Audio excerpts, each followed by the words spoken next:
Ladies and gentlemen, let me ask you something. Are you living your best life or are you just surviving? Be honest, because too many folks wake up every day stuck on autopilot, punching the same clock, living the same routine and calling it a life. But deep down, they know something's missing. You ever felt that itch, that voice inside that whispers, there's more for you? Well, let me tell you, you weren't created just to pay bills and wait to die. No, sir. You were made to live, to thrive, to wake up every morning excited about what's next. And today, I'm going to show you exactly how to take control and live the life you were born to have. Y'all ready for this? All right, so we got a line on the chair. I see this. Everyone has a gift, something that sets them apart from the rest of the world. But the problem is, most people go their whole lives without ever realizing what it is. They spend years trying to be like someone else, following a path society laid out for them, or doing what looks good on paper. And then they wonder why they feel stuck, why they wake up every morning with no real fire in their soul. Let me tell you something. It's because they haven't tapped into their God-given gift. Your gift is that one thing you do better than most people without even thinking about it. Maybe it's your way with words, your ability to connect with people, your eye for design, or even your sense of humor. Don't think it has to be some flashy, world-changing skill. It can be simple but powerful. And here's the secret. When you find it and put it to work, your whole life changes. Doors start opening, and joy replaces that feeling of being stuck. Now, the first step is recognizing what your gift actually is. I know some folks are probably thinking, but I don't have one. That's a lie you've been told, or maybe even told yourself. You absolutely have one. You just might be looking in the wrong places. You got to pay attention to what lights you up and what other people naturally come to you for. Sometimes the thing you overlook because it comes so easily to you is exactly where your greatness lies. But recognizing it isn't enough. Too many people identify their gift and then do nothing about it. They think, yeah, I'm good at this, but it can't really make me successful, can it? So they bury it under a mountain of doubts and excuses, choosing to stick with what's safe. Let me tell you right now, playing it safe will never lead to living your best life. Your gift is your ticket to freedom, but you have to be willing to use it, even when it's uncomfortable, even when people tell you it's a bad idea. And listen, there's another trap to avoid. Don't compare your gift to somebody else's. You might be a storyteller, but you're too busy admiring the person who's a tech genius thinking you're not enough. That's nonsense. You were given your unique set of skills for a reason. Trying to copy someone else's gift is a guaranteed way to lose. When you find your gift and commit to using it, you tap into a kind of energy that most people never experience.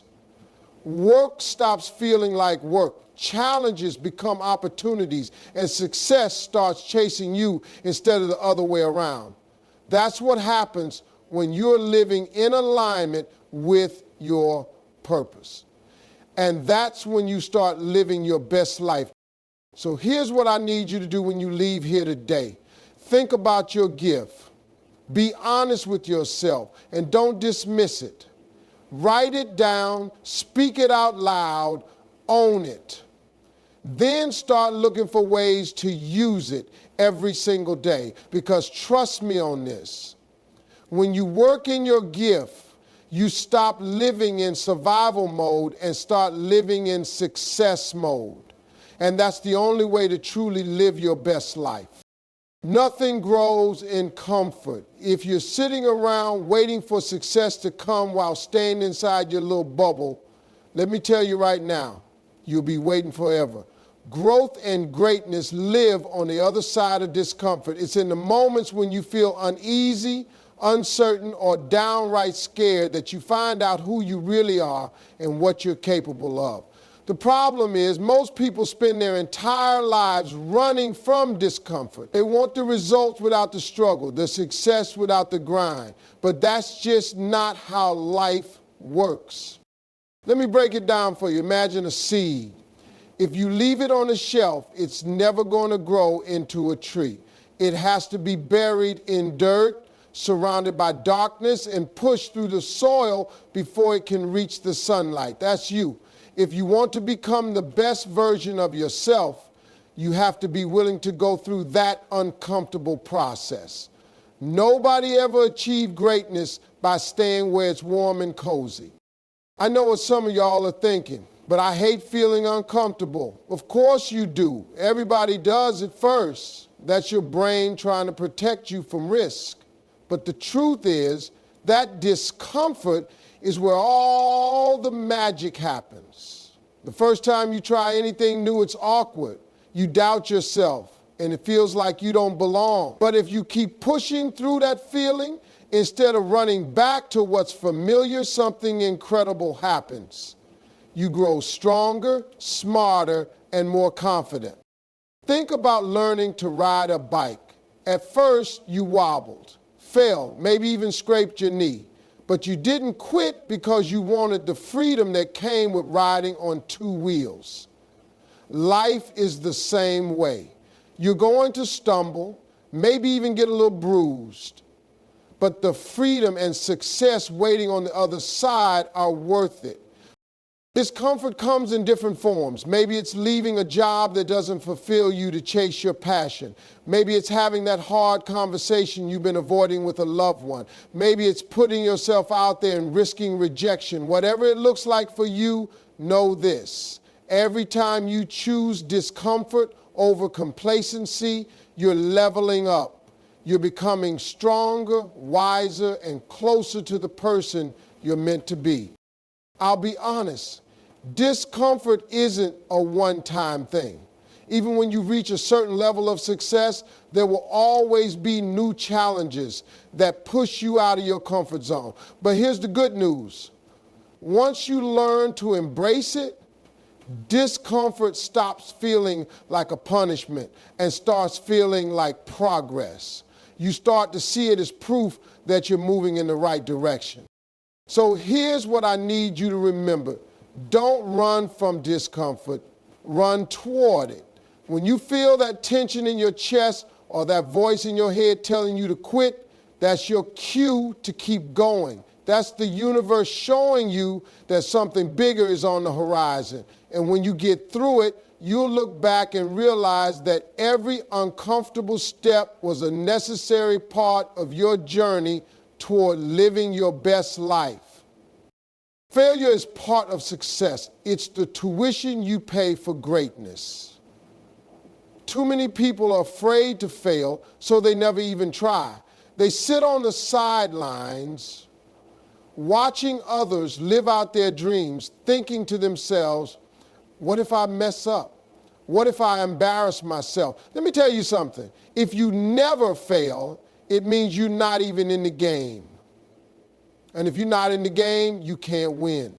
The truth is, every successful person you admire has a resume full of failures. They just don't advertise them. You see the highlight reel, the awards, the success stories, but you don't see the countless times they fell flat on their face. But guess what? They kept getting back up. That's what separates people who live their best lives from those who don't. It's not that they never failed. It's that they learned how to fail forward. Failing forward means using every failure as a stepping stone. Instead of letting it knock you down and keep you there, you figure out what went wrong, adjust your approach, and come back stronger.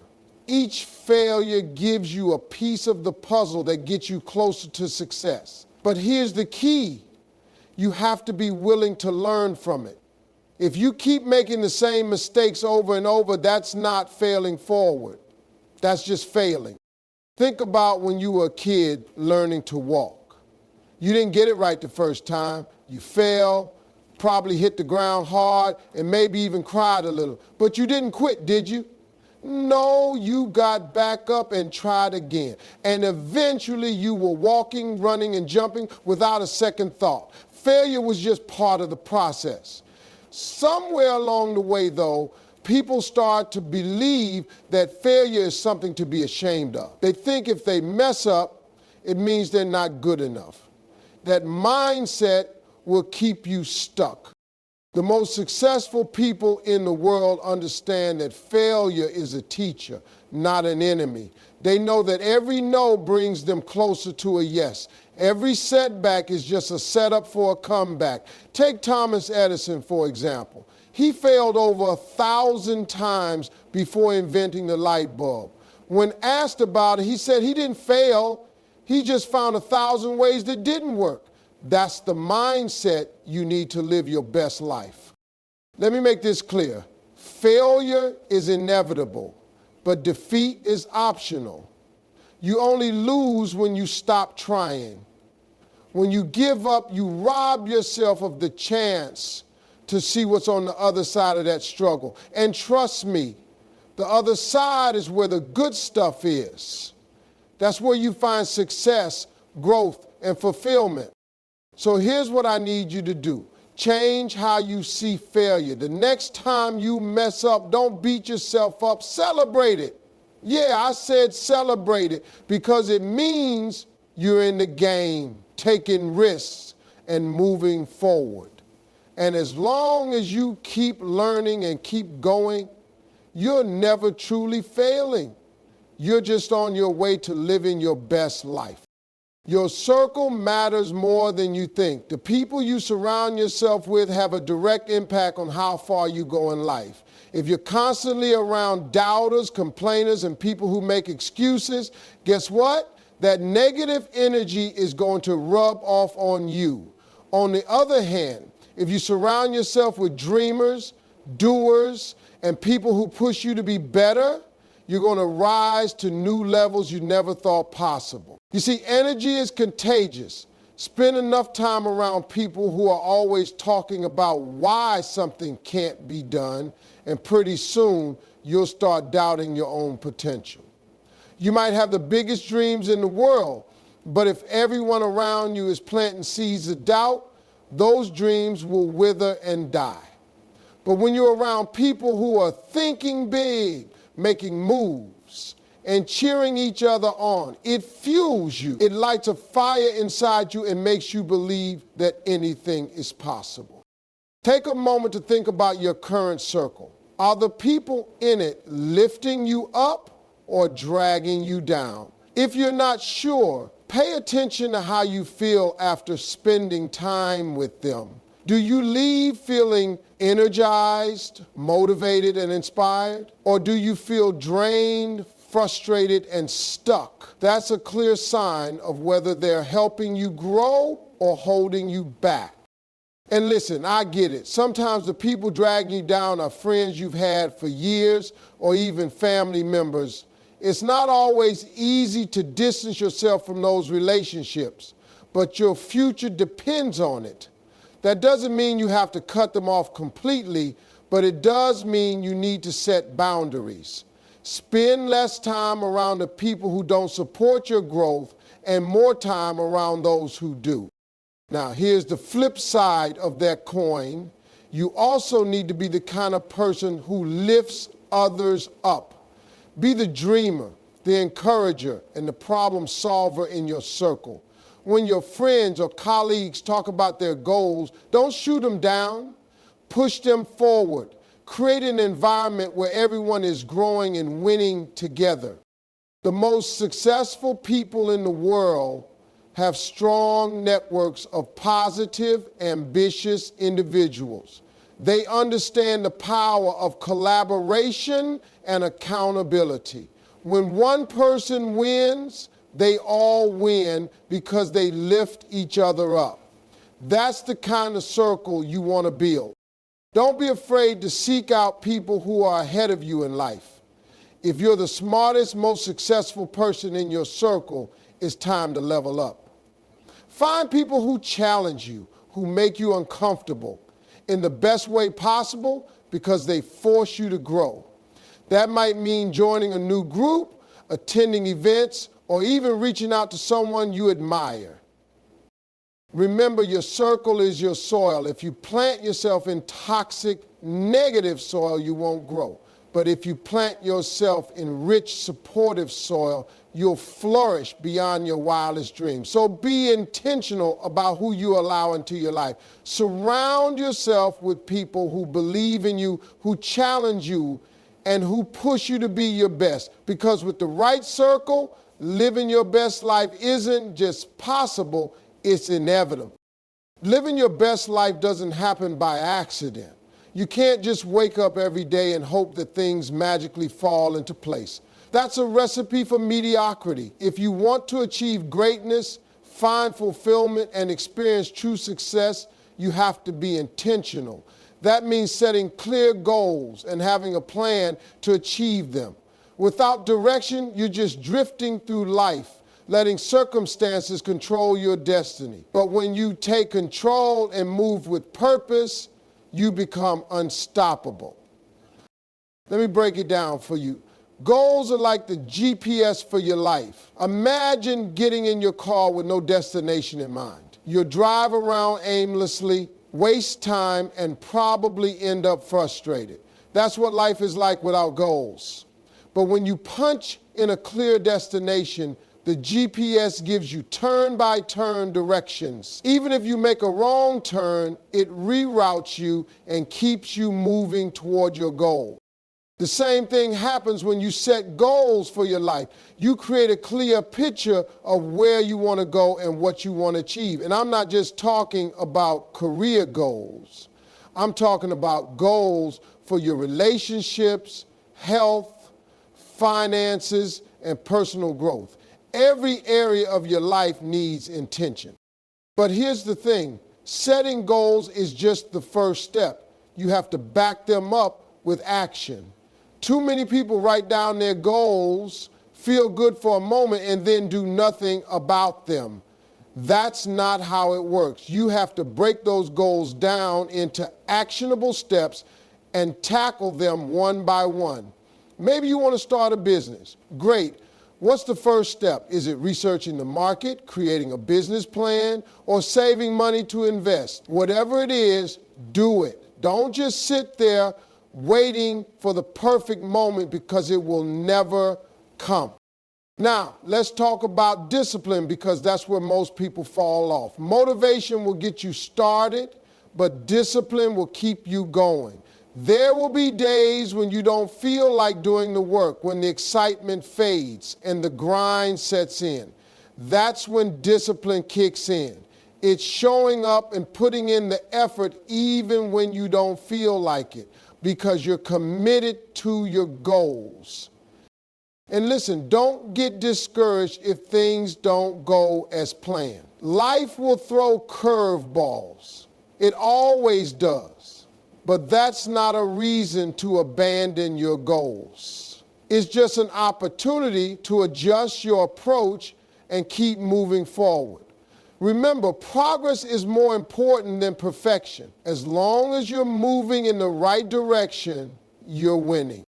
Finally, celebrate your wins along the way, no matter how small. Achieving goals isn't just about the big milestones. It's about recognizing and appreciating every step forward. That builds momentum and keeps you motivated. So here's what I want you to do. Sit down and get clear on what you want in life. Write it down, make a plan, and take action. Be disciplined, stay focused, and adjust as needed. Because when you live with intention, you stop just existing and start truly living. And that's the key to living your best life. Gratitude is the secret sauce for living your best life. It's the mindset shift that turns what you have into enough and what you want into achievable goals. Too often people focus on what they lack.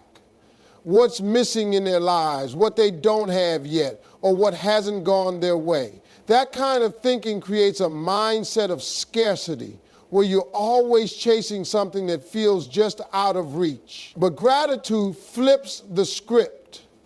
It allows you to appreciate where you are and what you already have while still striving for more. It's not settling, it's grounding yourself in positivity so you can move forward with clarity and confidence. Think about this. How often do you stop and truly reflect on the blessings in your life? Not just the big things, but the little things. The roof over your head, the people who love you, the opportunities you've been given, and even the simple joy of waking up to another day. These are gifts, and when you take the time to recognize them, it changes everything. Gratitude rewires your brain to focus on abundance instead of lack. And that shift in perspective is powerful. Gratitude doesn't mean ignoring your challenges or pretending everything is perfect. It's about acknowledging the good even in the midst of the bad. Life is full of ups and downs, but there's always something to be thankful for, even on the toughest days. Maybe it's the lesson you learned from a failure, the support of a friend during hard times, or the strength you discovered within yourself when life tested you. Gratitude allows you to find beauty in the struggle and purpose in the pain. And let me tell you something about gratitude. It's a magnet for blessings. When you focus on what you're grateful for, you attract more of it into your life. It's like planting seeds of positivity. The more you water them with gratitude, the more they grow into opportunities, happiness, and success. People who practice gratitude are happier, healthier, and more resilient because they approach life with an open heart and a positive mindset. Now, let's be clear. Gratitude is a practice, not a one-time thing. You have to work at it, especially when life gets tough. One way to do this is by keeping a gratitude journal. Every day, write down 3 things you're thankful for. They don't have to be monumental. Maybe it's a good cup of coffee, a kind word from a stranger, or the fact that you made it through another day. Over time, this simple practice trains your mind to focus on the positive, even when challenges arise. Gratitude isn't just about what it does for you. It's about how it impacts others. When you express gratitude to the people in your life, your family, friends, co-workers, you strengthen those relationships. A simple thank you can go a long way in making someone feel appreciated and valued. Gratitude creates a ripple effect. The more you practice it, the more it spreads to those around you. Here's the bottom line. Gratitude doesn't cost you a thing, but it pays dividends in every area of your life. It helps you stay grounded, optimistic, and motivated to keep striving for your goals. When you cultivate gratitude, you're not just living your best life, you're inspiring others to do the same. So start today. Look around, take stock of your blessings, and say thank you. Because the more grateful you are, the more you'll realize how much you truly have.